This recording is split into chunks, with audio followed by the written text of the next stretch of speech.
y a une bonne présence de Dieu ce matin.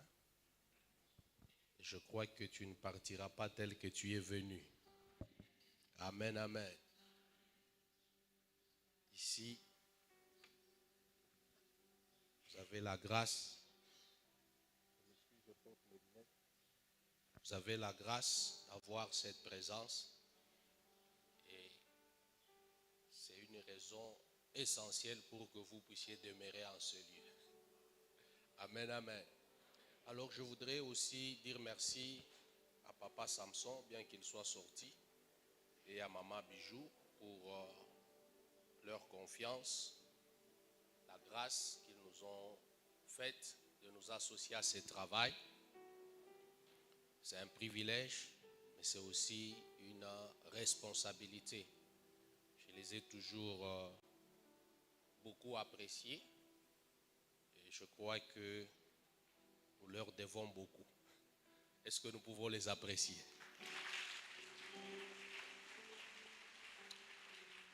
Amen, amen. Et ce que j'ai appris de Papa Samson, c'est la discipline, la rigueur dans les choses de Dieu. Et c'est un homme qui a beaucoup de discipline. Et quand vous avez un pasteur comme ça, il faut les soutenir. Je pensais que tu allais dire amen. Amen, amen. Parce que je sais que les 7000 sont toujours là, qui n'ont pas fléchi les genoux devant Baal. Dans notre génération, les hommes de Dieu authentiques, vrais, qui craignent Dieu, c'est devenu un luxe. Donc quand vous l'avez trouvé, c'est que vous n'avez pas besoin de trop chercher. Est-ce que nous pouvons apprécier leur onction?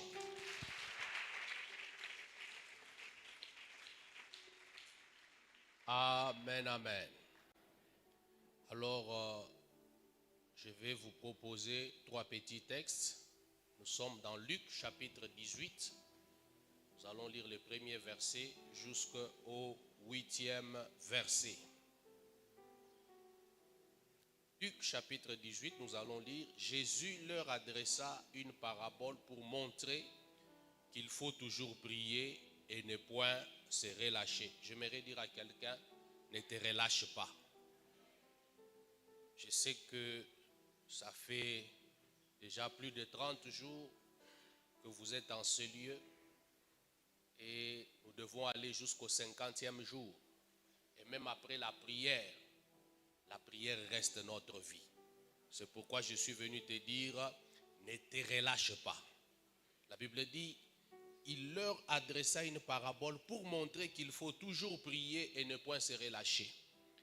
Et il dit, il y avait dans une ville un juge qui ne craignait point Dieu et qui n'avait point d'égard pour personne. Et il y avait aussi dans cette ville une veuve qui venait lui dire, fais-moi justice de ma partie adverse. Soulignez le verset 4, la Bible dit, pendant longtemps, il refusa.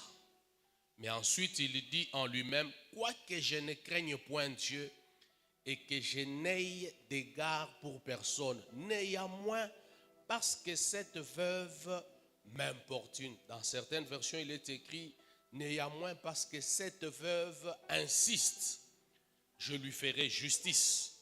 J'aimerais dire à quelqu'un, à force d'insister, Dieu te fera justice. J'ai dit, à force d'insister, Dieu te fera justice. Il dit, afin qu'elle ne vienne pas sans cesse me rompre la tête.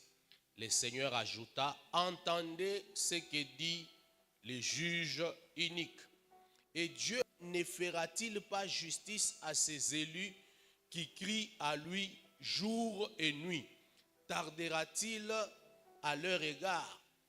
Je vous l'ai dit, il leur fera promptement justice. Mais quand le Fils de l'homme viendra, trouvera-t-il la foi sur la terre? Nous allons aussi prendre Jacques, chapitre 5, le verset 13. Jacques, chapitre 5, le verset 13. Quelqu'un parmi vous est-il dans la souffrance? Qu'il prie. Quelqu'un est-il dans la joie? Qu'il chante des cantiques. Le verset 14. quelqu'un parmi vous est-il malade, qu'il appelle les anciens de l'Église et que les anciens de l'Église prient pour lui en loignant d'huile au nom du Seigneur. La prière de la foi sauvera les malades et le Seigneur les relèvera. Et s'il a commis des péchés, il lui sera pardonné. Verset 16. Confessez donc vos péchés les uns aux autres et priez les uns pour les autres afin que vous soyez guéris.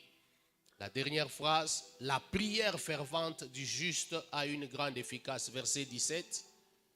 Élie était un homme de la même nature que nous. Il pria avec instance pour qu'il n'ait plus point. Soulignez le mot avec instance. Et il ne tomba pas de pluie sur la terre pendant 3 ans et 6 mois. Le verset 18. Puis il pria de nouveau et le ciel donna de la pluie et la terre produisit son fruit. Nous disons amen à la parole de Dieu. Les autres versets, nous allons les lire au fur et à mesure que nous allons avancer. Alors en semaine, nous avons parlé de la marche avec Dieu comme étant une nécessité pour avoir le repos. C'est le thème qui le dit, marche avec nous et donne-nous le repos. Et dans notre introduction, nous avons dit que quand on parle du repos, on parle d'abord premièrement d'un état de satisfaction par rapport à une œuvre achevée et accomplie. Quand vous lisez dans Genèse chapitre 2, la Bible dit « Au 7e jour, l'Éternel se reposa de son œuvre qu'il avait faite. » Donc on parle du repos lorsque les choses sont terminées, lorsque les choses sont accomplies et achevées avec satisfaction. Et je prie encore ce matin que tout au long de ce programme, que Dieu te donne des accomplissements, des achèvements qui vont amener la satisfaction dans ta vie. Je pensais que tu allais me donner un bon amen.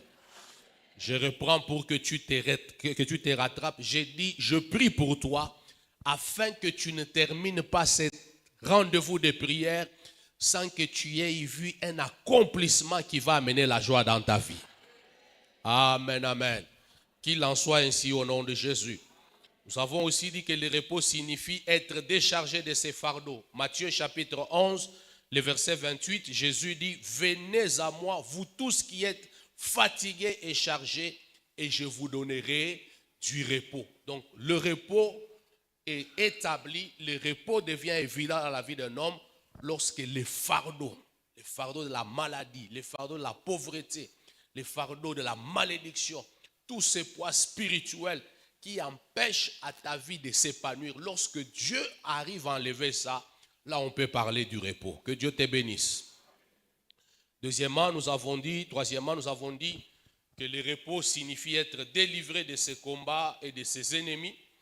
Le repos signifie aussi avoir la paix à tous égards. Et le repos, c'est aussi dans le fait de posséder son héritage, que ce soit son héritage terrestre ou encore, si vous voulez, votre héritage céleste. Laisse-moi vous dire que chacun de nous a un héritage. L'une des raisons pour lesquelles Dieu ne nous conduit pas tout de suite au ciel, c'est parce qu'il veut d'abord que nous puissions jouir pleinement du plan merveilleux qu'il avait établi pour nous depuis l'éternité avant la fondation du monde. Et je déclare sur ta vie que tu ne quitteras pas la terre sans avoir possédé pleinement ta destinée. Amen, amen. Tu ne quitteras pas cette terre sans être devenu l'homme et la femme que Dieu avait prévu que tu sois depuis l'éternité. Amen, amen. Et pour ceux qui n'étaient pas là avec nous, nous avons dit que toutes ces choses que nous venons de mentionner là sont d'abord premièrement le produit de la marche avec Dieu. Marche avec nous et donne-nous le repos. Ça veut dire ici, la marche, c'est l'élément causal. Et le repos, c'est l'effet, c'est la conséquence. C'est ainsi que nous avons dit, lorsque quelqu'un maîtrise les principes de la marche avec Dieu, forcément, il va entrer dans le repos. Et dans la marche avec Dieu, nous avons dit qu'il y a 3 choses. C'est juste un petit rappel, je vais bientôt commencer mon message. Il y a 3 choses importantes. La première, c'est l'obéissance. Pourquoi l'obéissance? Parce que dans la marche vers le repos, c'est Dieu qui nous conduit, celui qui est devant. et nous les suivons. Et parfois, le repos que Dieu nous donne, il nous le donne au travers des instructions qu'il nous communique chaque jour. Notre capacité à obéir à ces instructions détermine la vitesse avec laquelle nous entrons dans notre repos. Est-ce que quelqu'un a dit Amen? Deuxièmement, nous avons parlé de la foi. Pourquoi? Parce que la marche vers le repos, parfois, c'est comme un parcours vers l'inconnu. Il y a des moments où il y a des choses qui nous dépassent. Il y a des événements qu'on ne comprend pas. Il y a des défis qui nous amènent à nous questionner, à nous poser des questions. Et c'est là que la Bible dit, la foi est une ferme assurance des choses qu'on espère et une démonstration de celles qu'on ne voit pas. Et enfin, nous avons parlé du sacrifice. Pourquoi le sacrifice? Parce que toutes les grandes choses que nous poursuivons dans la vie, je dis bien toutes les grandes choses que nous poursuivons dans la vie sur cette terre exigent un prix à payer. Amen, amen. Quand vous lisez dans 1 Corinthiens chapitre 9, le verset 25 plutôt, c'est Paul qui parle aux Corinthiens, il dit, ceux qui combattent s'imposent toute espèce d'abstinence. Et ils le font pourquoi? Pour obtenir des couronnes, quoique ces couronnes soient corruptibles. Mais ce que je retiens dans ce passage, c'est que le couronne, tout ce qui a la valeur de la couronne, ne peut pas s'obtenir gratuitement. La Bible dit, il s'impose toute espèce d'abstinence, de privation. Pourquoi? Parce que le couronne ou la marche vers le couronne, c'est une marche d'abstinence. Genèse chapitre 8, le verset 22, la Bible dit, tant que la terre subsistera, les semailles et la moisson ne cesseront point. Amen, amen. Ça veut dire, pour avoir la moisson, pour avoir les résultats, il y a le préalable des semailles qui est nécessaire. Que Dieu vous bénisse. La gloire, c'est une moisson. Le succès, c'est une moisson. Le repos, c'est une moisson. La stabilité, c'est une moisson. Si vous n'avez pas en amont, vous ne vous êtes pas assuré qu'il y a eu des semences, alors vous pouvez attendre longtemps et ne rien recevoir. Est-ce qu'on est ensemble? Alors, aujourd'hui, pour clôturer ma série d'enseignements, je vais rester sur le volet du sacrifice pour vous parler de l'impact de la prière fervente. Est-ce que quelqu'un peut dire après moi la prière fervente? Encore une fois, la prière fervente. Et mon sous-thème est intitulé « Comprendre l'impact du sacrifice de la prière fervente dans la poursuite de son repos ». Je reprends. Comprendre l'impact du sacrifice de la prière fervente dans la poursuite de son repos. Remarquez que je ne parle pas de la prière tout court, mais je parle de la prière fervente. Quand on parle de la prière fervente, on parle d'une prière assidue qui est faite dans la durée, de manière permanente et persévérante. L'apôtre Jacques dit, la prière fervente du juste est efficace. Je comprends par là que toutes les prières n'ont pas la même efficacité. Parfois, beaucoup de gens, nous sommes privés de voir les résultats des prières que nous faisons, tout simplement parce que des fois, nous les faisons sans tenir compte du modèle de l'efficacité. L'apôtre Paul écrivant aux Éphésiens, il dit, faites en tout temps toutes sortes de prières, des supplications et des actions de grâce. Et puis il ajoute, veillez à cela avec quoi? Avec une entière persévérance. C'est très important. Que Dieu vous bénisse. Alors voici rapidement deux petites vérités que vous devez comprendre ou que vous devez connaître si vous voulez comprendre l'importance de la prière. Premièrement, la première vérité, notez ça, tout ce qu'un homme poursuit dans la vie, toutes les grandes choses que nous recherchons ont une dimension spirituelle. Les choses physiques sont d'abord spirituelles avant d'être physique. Quand vous lisez dans Hébreux chapitre 11, le verset 3, la Bible dit, c'est par la foi que nous reconnaissons que le monde a été créé par la parole de Dieu, de telle sorte plutôt que les choses visibles, que les choses que l'on voit, tirent leurs origines des choses qu'on ne voit pas. J'aimerais dire à quelqu'un que le succès est d'abord spirituel. Le repos est d'abord spirituel. La gloire est d'abord spirituelle. Et la prière, c'est la technologie qui vous permet de faire le téléchargement des choses spirituelles vers le monde physique. Est-ce qu'on est ensemble? Que Dieu vous bénisse. Écoutez frère, la spiritualité du succès, du repos, de tout ce que vous voulez, est telle que vous ne pouvez pas l'obtenir tout simplement parce que vous avez le savoir-faire. Votre spiritualité est aussi indispensable que les choses que vous connaissez, que les choses que vous maîtrisez. Amen, amen. Les gens ne sont pas élevés tout simplement parce qu'ils ont beaucoup étudié ou ils travaillent durement. Si tel était le cas, tous les bosseurs seraient devant. Amen, amen.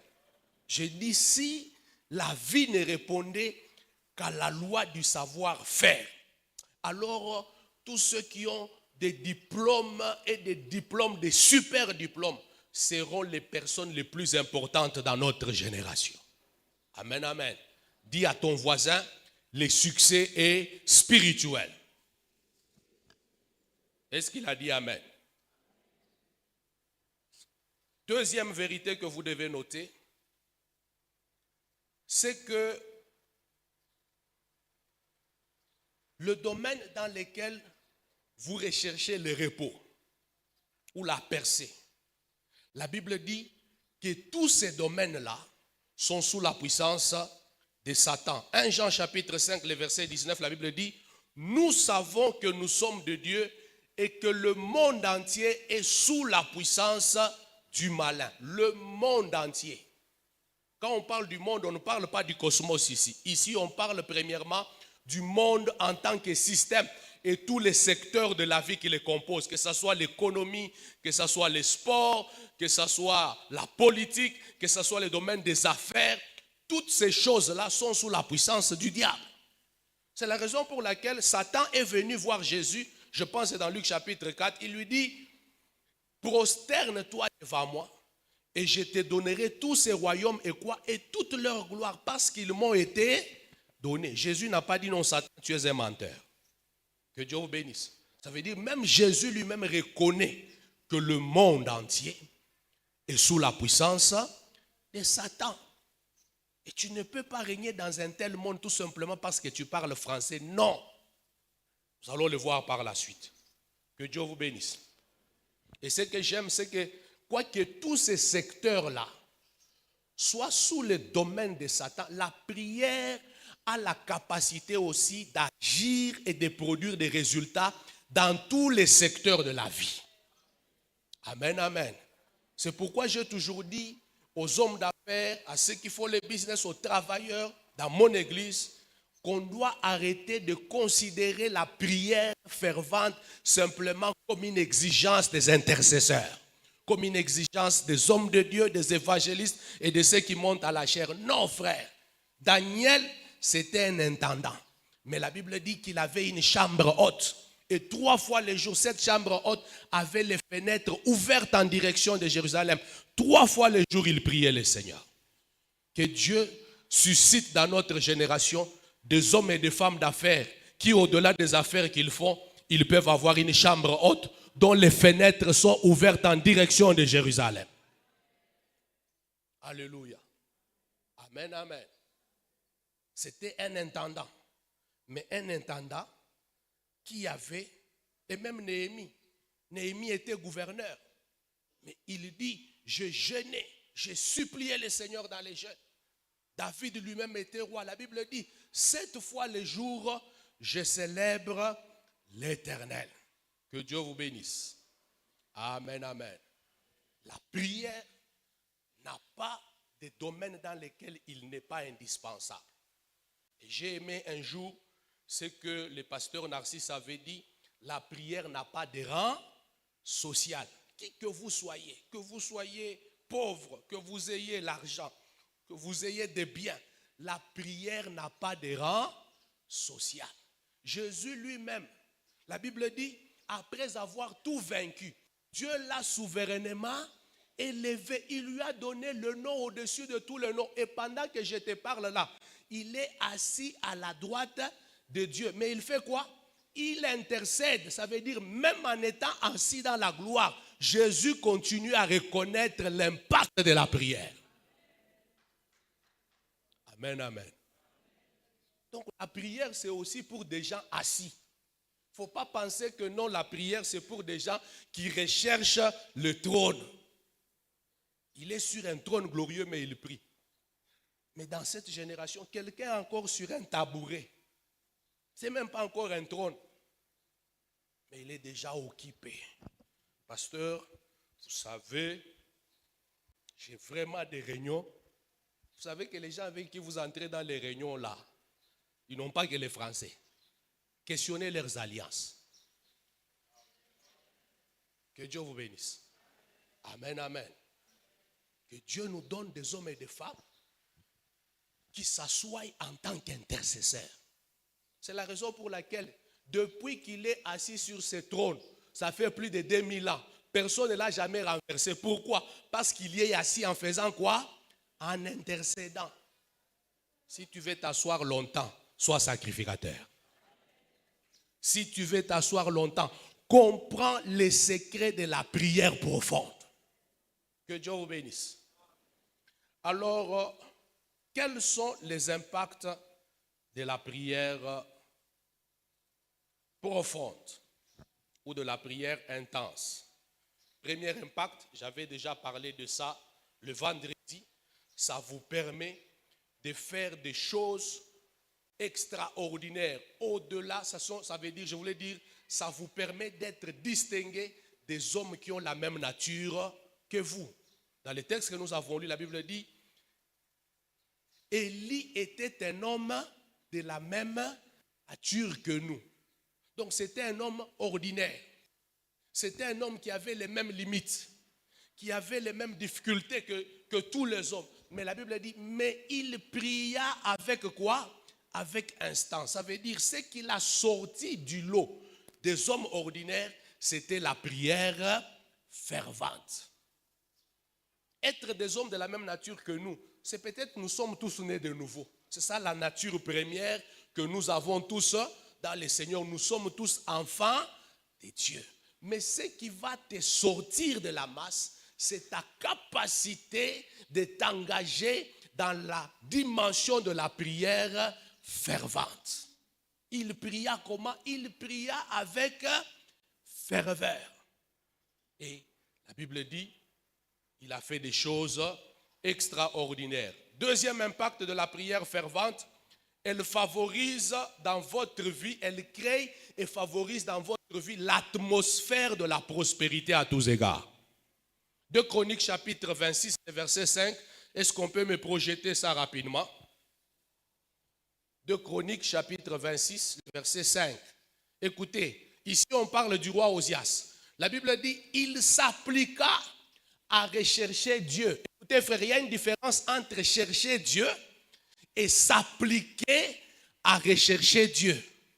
Pendant la vie de Zacharie qui avait l'intelligence des visions de Dieu.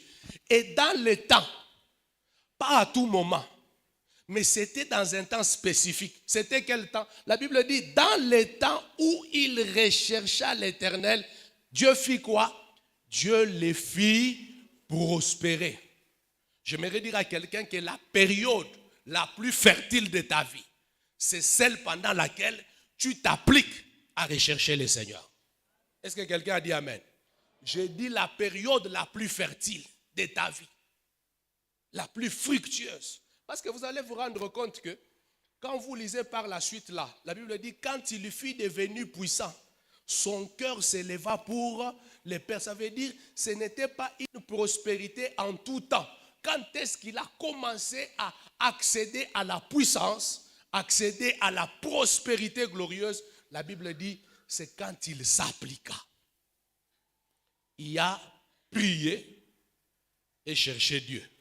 Et même dans la recherche de Dieu, il y a aussi une dimension où tu appliques ton cœur à rechercher. Je ne parle pas des prières sporadiques que nous faisons chaque matin. Seigneur, tu sais, tu vois, tu connais toutes choses. Bénis-moi, ouvre les portes de ma vie dans le nom de Jésus. Amen. Non, non, non. Je parle de la dimension de la prière où la prière devient une culture. Est-ce que je parle à quelqu'un? Je dis, je suis en train de parler de la dimension de la prière où la prière devient une culture. D'ailleurs, avec les réseaux sociaux, regarde un peu comment tu pries. Tu pries avec le téléphone. Quand tu pries là, on a Seigneur, merci. Et puis tu regardes 2 heures, même 30 minutes, c'est la raison pour laquelle, bien aimé dans le Seigneur, on ne vit pas la profondeur avec Dieu. J'aimerais dire à quelqu'un, il a prié et prié. Je dis, il a prié et prié. Dans le temps où il fit quoi? Où il rechercha l'Éternel. Que Dieu suscite dans ma génération des hommes et des femmes qui vont avoir les ailes pour rechercher l'Éternel. La Bible dit, vous me chercherez et vous me trouverez. Si vous me cherchez comment? Si vous me cherchez de tout votre cœur. De tout votre cœur. Est-ce qu'il y a des hommes et des femmes qui sont venus dans ce programme pour chercher Dieu de tout leur cœur? Si tu es là, agite ta main. Pourquoi tu es calme? J'ai dit, si tu es là, agite ta main. C'est pourquoi on dit, tunaombaka, atuone, vraiment, ikanisa, moto, wenjogo na mambo. Est-ce que tu appliques ton cœur à rechercher le Seigneur? Amen, amen. Deuxième ou troisième impact de la prière fervente, c'est que la prière fervente te communique la puissance nécessaire qui te permet de dominer sur les ennemis de ton repos. Amen, amen. Je vous ai dit que les domaines dans lesquels nous voulons avoir le repos sont contrôlés par la puissance du diable. Et Satan ne comprend que le langage de la puissance. Seule une puissance peut faire fléchir une autre puissance. C'est pourquoi Dieu va dire à Pharaon, écoutez, il va dire à Moïse plutôt, il dit, je te ferai Dieu pour Pharaon. Pourquoi il lui dit ça? Parce que Dieu savait que Pharaon n'a pas peur des hommes qui parlent français. Alléluia. Pharaon craint les hommes Dieu. Que Dieu vous bénisse. C'est la raison pour laquelle Moïse, quand il arrive en Égypte, il n'avait pas compris ce que Dieu voulait lui dire. Il commence par la diplomatie. Il dit, le Dieu des Hébreux m'a envoyé vers toi. Il dit, relâche son peuple afin qu'il me serve. Connaissez la réponse de Pharaon? Il a regardé Moïse en face, il a dit, qui est l'Éternel? C'est ainsi que Dieu a dit, une main puissante les forcera à vous laisser partir. Frère, là où il n'y a pas de main puissante, Pharaon ne lâche pas. J'ai dit là où il n'y a pas de main puissante, Pharaon ne lâche pas. Ma prière, c'est que tout ce que tu as fait comme sacrifice, comme prière dans ce programme de 50 jours, que cela augmente ta puissance. Afin que les pharaons qui contrôlaient les domaines de ta vie, les finances, les mariages, les enfants, et n'importe quel domaine de ta vie, je lève ma main droite, je déclare, par cette puissance, il sera vaincu. Je dis, par cette puissance, il sera vaincu. Tu me donnes un bon amen, reçois la grâce de la victoire. Reçois la grâce de la victoire. La Bible dit, une main puissante. Dis à ton voisin, c'est une affaire de puissance. C'est une affaire de puissance. Et voici comment est-ce que Psaume 110, le verset 2, rapidement. Je crois que je suis dans le temps. Psaume 110, le verset 2. Regardez ici. La Bible dit, l'Éternel étendra des sillons. Dans certaines versions, on dit, l'Éternel étendra depuis la montagne de Sion les sceptres de ta puissance. Et tu domineras au milieu de tes ennemis. D'autres versions disent, et tu commanderas à tes ennemis. Et ce sceptre de ta puissance, il est étendu depuis où? Depuis la montagne de Sion. Il n'y a que ceux qui connaissent les secrets de la montagne de Sion dont le sceptre de leur pouvoir sera étendu. Ça veut dire, plus tu viens dans la présence de Dieu, plus tu cherches Dieu, plus tu restes devant sa face, plus tu viens dans sa maison, tu n'es pas en train de tourner en rond, frère. Dieu est en train d'étendre petit à petit le sceptre de ta puissance. C'est de cette manière qu'à un moment donné, tu te rendras compte qu'il t'a pas souka. C'est pourquoi je t'ai dit, ne lâche pas. Amen, amen. Ne lâche pas, prends la prière au sérieux. Quel que soit ton domaine d'activité, plus tu pries, plus Dieu étend les sceptres de ta puissance. Amen, amen.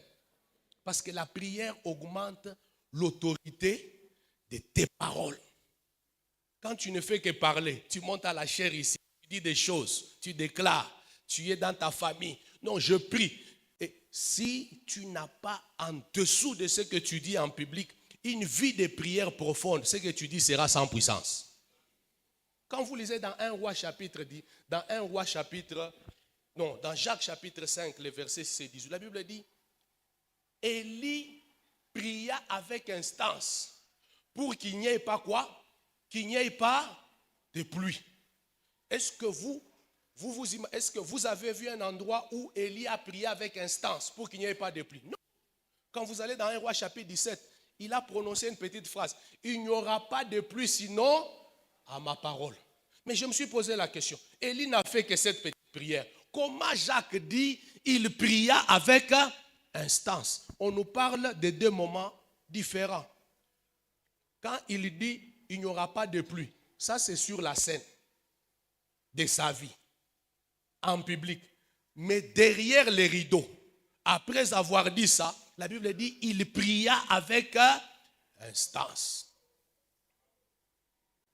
La Bible dit, Jésus priait pendant la nuit et le matin, il faisait quoi? Il enseignait et il guérissait les malades. Écoutez frère, si tu ne fais rien pendant la nuit, tu ne feras rien pendant les jours. J'ai dit, si tu ne fais rien pendant la nuit, tu ne feras rien pendant les jours. Est-ce que vous savez pourquoi Dieu a créé la nuit avant les jours? La Bible dit, il y a un soir, il y a un matin. Vous savez pourquoi? Parce que c'est la nuit qui enfante les jours. Les choses invisibles donnent naissance aux choses visibles. Si tu te reposes pendant la nuit, pendant les jours, tu vas tourner en rond. Dites-moi ce que tu fais derrière la scène de ta vie. Amen, amen. C'est là que j'ai dit le vendredi. Si tu es un homme d'affaires, tes activités principales ne consistent qu'à t'alimenter. Ça veut dire tu achètes, tu écoules, tu ne fais que ça. Derrière les scènes de ta vente, il n'y a aucun autel, il n'y a pas de prière intense, il n'y a pas d'adoration, il n'y a pas de sacrifice, il n'y a pas des offrandes. Il y a des dimensions de gloire que tu n'atteindras jamais. Amen, amen. Il y a richesse et richesse. Hein. Vous savez, 10 000 $, 20 000, 50 000 $. Même avec un peu de discipline financière, tu peux toucher à ça. Mais des montants tels que millions de dollars. Non, frère. Si tu n'as pas une alliance, tu ne vas pas y arriver.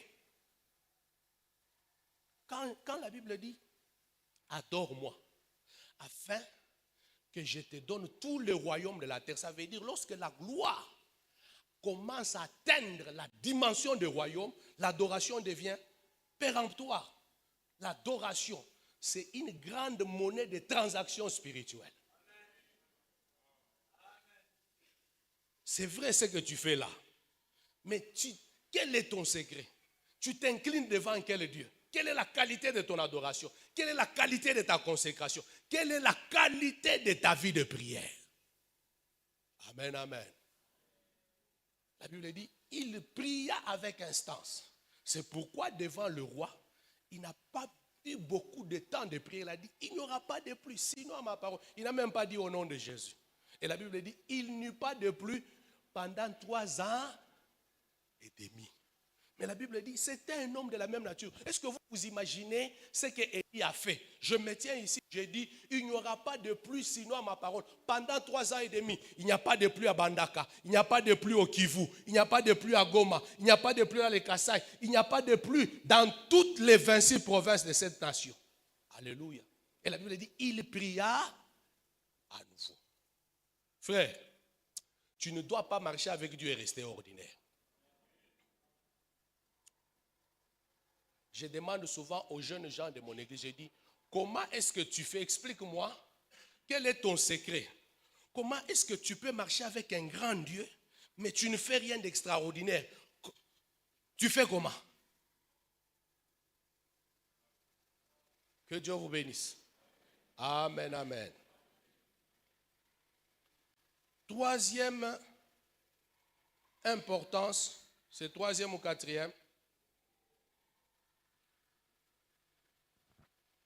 Quatrièmement, la prière fervente te permet de venir au bout des situations qui te résistent. Nous avons vu dans Luc chapitre 18, la Bible dit, pendant longtemps, cette femme était en train de faire quoi? De chercher la justice dans un domaine de sa vie. Et c'est une situation qui a duré des années. Mais comme elle ne s'était pas fatiguée, la Bible dit, comme cette femme insiste, je lui ferai justice. Écoutez frère, l'une des grandes dimensions que tu peux appliquer pour te sortir des situations qui ont longuement traîné dans ta vie, c'est la prière fervente. Est-ce qu'il y a quelqu'un ici qui a une maladie qui a traîné? Est-ce qu'il y a quelqu'un ici qui a un célibat? Il est en train de devenir l'échantillon du célibat dans sa génération. Est-ce que tu es là ce matin? Je suis venu te dire que si tu appliques les secrets de la prière fervente, même les situations les plus dures ne résistent pas à la puissance de la prière fervente. Cette femme a prié. Elle a prié. La Bible dit chaque jour, elle a insisté, elle a importuné le roi. Il faut que ta prière commence à déranger le roi. Amen, amen.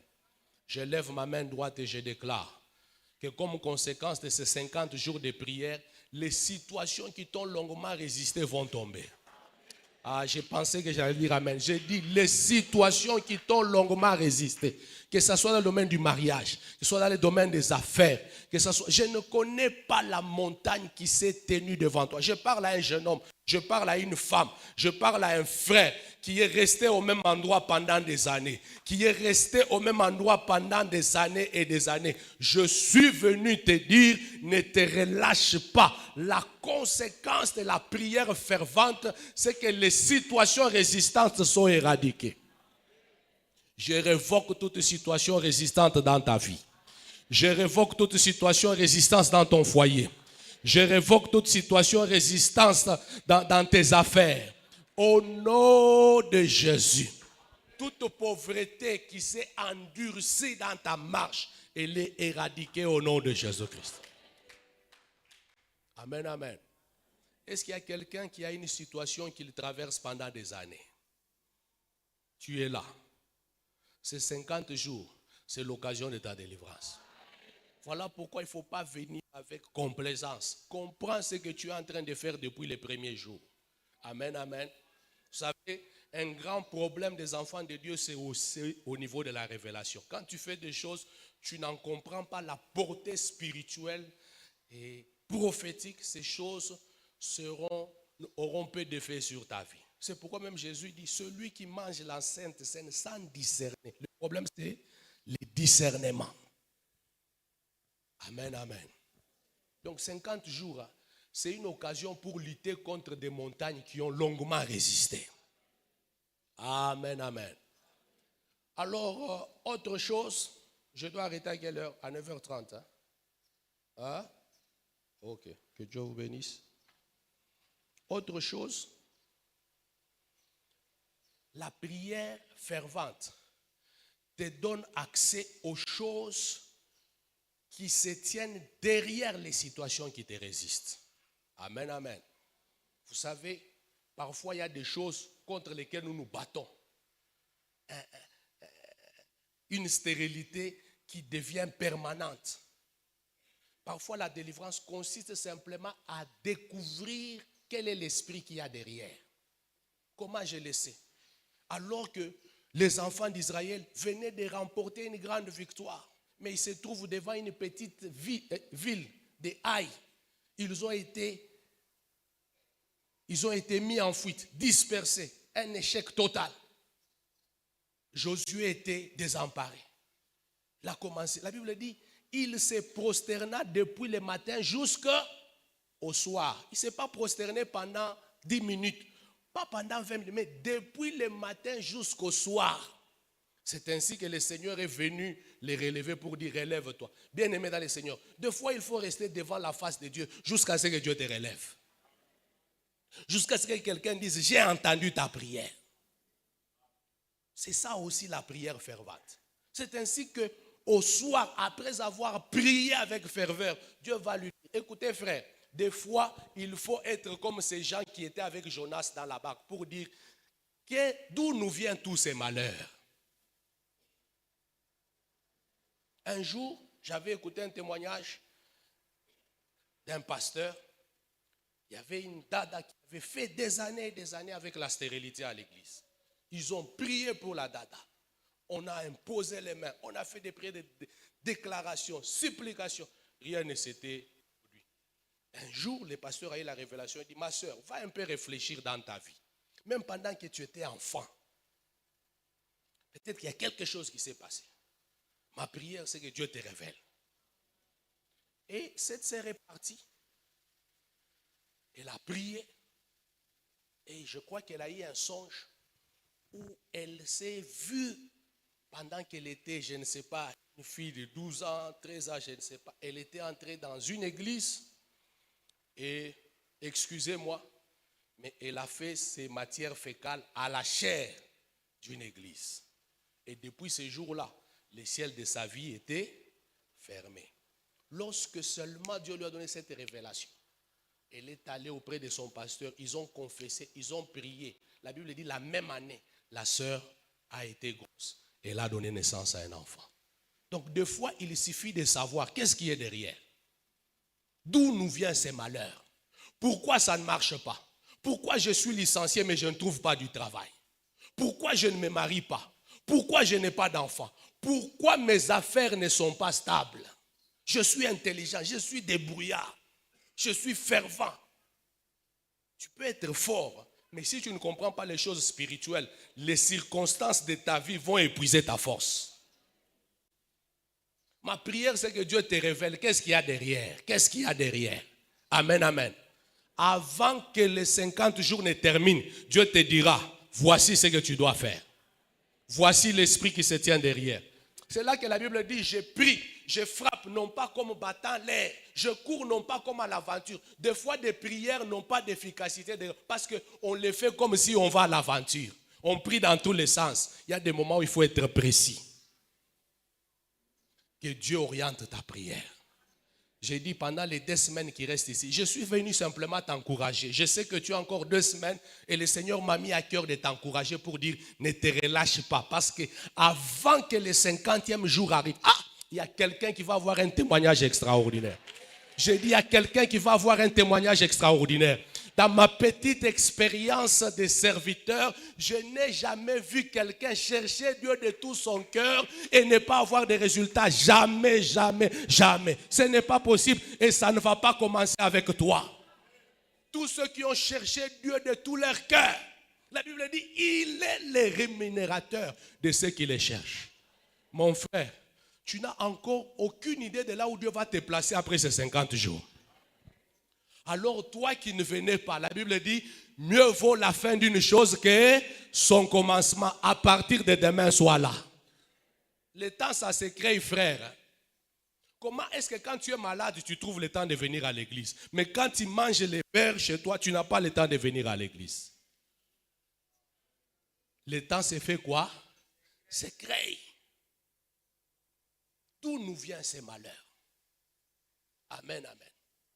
Tu es belle, tu as l'instruction, tu marches bien, tu t'habilles bien, Tout le monde apprécie ta beauté. Mais personne ne te propose le mariage. Il y a un Jonas qui est caché au fond de la barque de ta vie. Il faut que Dieu t'en donne la révélation. Sinon, tu vas périr. J'ai dit à un Jonas, que Dieu vous bénisse. Alors, dans tes prières, à un moment, il faut rester calme pour dire, Seigneur, d'où me vient ce malheur? D'où me vient ce malheur? Je lève ma main droite. Que Dieu enlève le voile. J'ai dit que Dieu enlève le voile. Avant la fin de ce marathon, quelqu'un va faire un songe. Même après cette prédication, tu vas rêver. Dieu va ouvrir les yeux. Tu vas voir derrière les rideaux. J'ai dit, tu vas voir derrière les rideaux. Que Dieu te donne les yeux comme les yeux d'Ézéchiel pour percer au-delà de la muraille. Pour percer au-delà de la muraille. Pendant que tu me donnes un bon amen, reçois cette grâce. Pendant que tu me donnes un bon amen, reçois cette grâce. Pendant que tu me donnes un bon amen, reçois cette grâce au nom de Jésus. Je prophétise et je déclare que ta vie ne restera pas au même endroit. Je prophétise et je déclare que ça n'est assez de tourner en rond. Il y a un temps pour toutes choses. Il y a un temps pour souffrir. Il y a un temps pour élever la tête. Il y a un temps pour tourner en rond, mais il y a un temps pour courir vers sa destinée. Je dis, il y a un temps où les choses ne marchent pas, mais il y a un temps où Dieu fraye les chemins devant toi. Il y a un temps où on est devant la mer Rouge, mais il y a un temps où la mer accepte de te céder les passages. Je dis, il y a un temps où on est devant les Jourdains, mais il y a un temps où les Jourdains acceptent de te céder les passages. Est-ce qu'il y a quelqu'un ici qui est devant un Jourdain, qui est devant la mer Rouge? Je lève ma main droite sous l'onction de mon Père. Sous l'onction de mon Père, je déclare que ces Jourdains se fanent. Je dis que ces Jourdains se fanent. Je dis que ces Jourdains se fanent. Je dis que ces Jourdains se fanent. In the mighty name of Jesus, je déclare sur ta vie que tu vas entrer dans le repos. Tu vas entrer dans le repos. Balinga, balingate. Que Satan soit 1000 fois diable. Même qu'on chauffe plus de 3 fois la fournaise comme au temps de Daniel. Je déclare que tu vas entrer. Tu vas entrer dans ton repos. Tu me donnes un bon amen, tu entres. Tu me donnes un bon amen, tu entres dans les mariages. Tu me donnes un bon amen, tu entres dans la promotion. Tu me donnes un bon amen, tu entres dans la gloire. Tu me donnes un bon amen, tu reçois ce coup de fil. Je parle comme prophète. Cette semaine qui va commencer, avant qu'il ne soit vendredi, il y a un frère ici qui recevra un coup de fil qui va changer sa vie. Je dis, il y a un frère ici qui recevra un coup de fil qui va changer l'histoire de sa vie. Écoutez frère, Dieu n'est pas que Dieu, que le Dieu de l'année prochaine. Tout dépend de ta foi. Ça peut se faire maintenant. Abraham, il a dit l'année prochaine, à cette même époque, tu auras un fils. Mais quand il y a eu famine en Samarie, qu'est-ce qu'il a dit? Demain, à cette même heure, l'économie va changer. Mais à la croix, il a dit, aujourd'hui même, moi je suis de la génération de ceux qui sont accrochés à la croix. Je dis, moi je suis de la génération de ceux qui sont accrochés à la croix. Aujourd'hui même, mon frère, j'ai dit aujourd'hui même. Mon frère, j'ai dit aujourd'hui même. Ma soeur, j'ai dit aujourd'hui même. Avant que le soleil ne se couche, avant qu'il ne soit 18 h, écoute frère, je sais comment Dieu m'utilise. Je le déclare sous l'atmosphère du Saint-Esprit. Il y a quelque chose que Dieu amène dans ma vie, dans ta vie maintenant. Je dis, il y a quelque chose que Dieu amène dans ta vie maintenant. Maintenant, maintenant, maintenant, maintenant, maintenant, maintenant. Que le ciel de ta vie s'ouvre. Que le ciel de ta vie s'ouvre à la loi et au témoignage. Si on ne parle pas, il n'y aura point aurore. Je parle repos sur ta vie. Je parle élévation. Je parle stabilité. Je parle percée. Je parle élévation. Je parle ouverture. Je parle contrat. Je parle, je parle, je parle, je parle, je parle. Je dis je parle. Je dis je parle. Je dis je parle. Je dis je parle. Je dis je parle. In the mighty name of Jesus. Dieu se tient derrière la parole de ses serviteurs pour l'accomplir, pour l'accomplir. Eba shaba kata kata kata. Drababa soporo koto. Eba shaba kete kete kete kete kete. Resakeria basakarabakata. Inderebobo shindrababa. Okotokotokotokotokotokoto. Shakabakatakatakatakatakata. Repakete ibrakata. Frère, je prophétise sur ta vie. Parce que tu m'as transporté. Tu ne sais pas l'onction avec laquelle je marche. Je n'ai pas besoin de savoir qu'est-ce qui est bloqué dans ta vie. Je ne cherche pas à savoir qu'est-ce qui ne marche pas. J'engage le Dieu de mon alliance. Si Dieu m'a appelé, 2026 ne s'achèvera pas sans que ta vie change. J'ai envie de te dire que 2025, c'est ta dernière année de souffrance.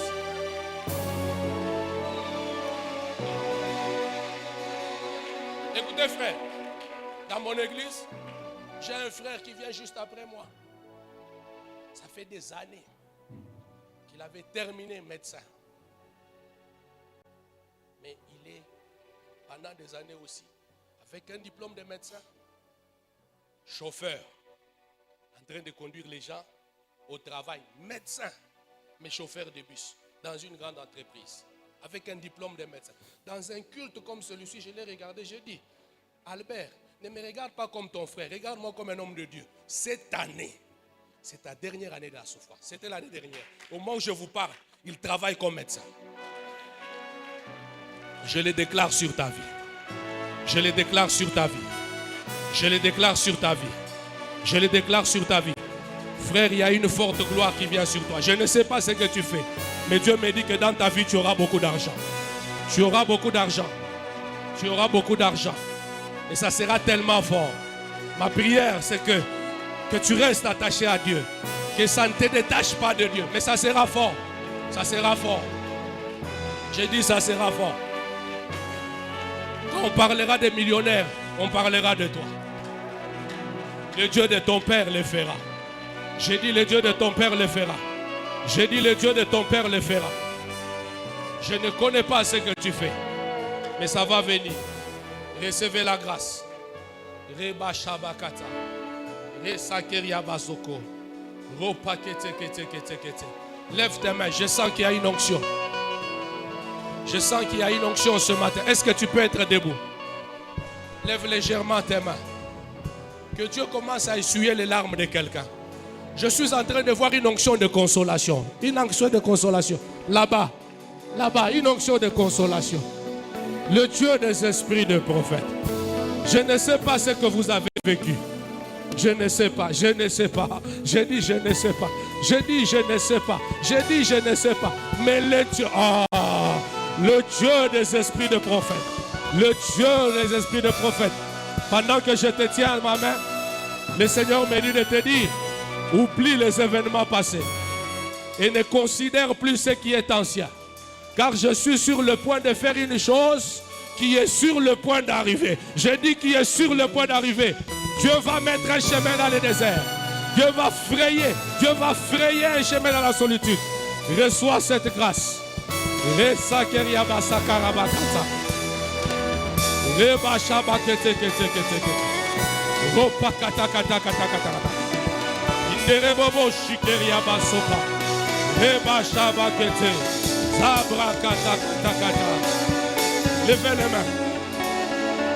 Je n'ai pas le temps de toucher tout le monde. Je dois déposer mon micro. Mais recevez la grâce. J'ai dit recevez la grâce.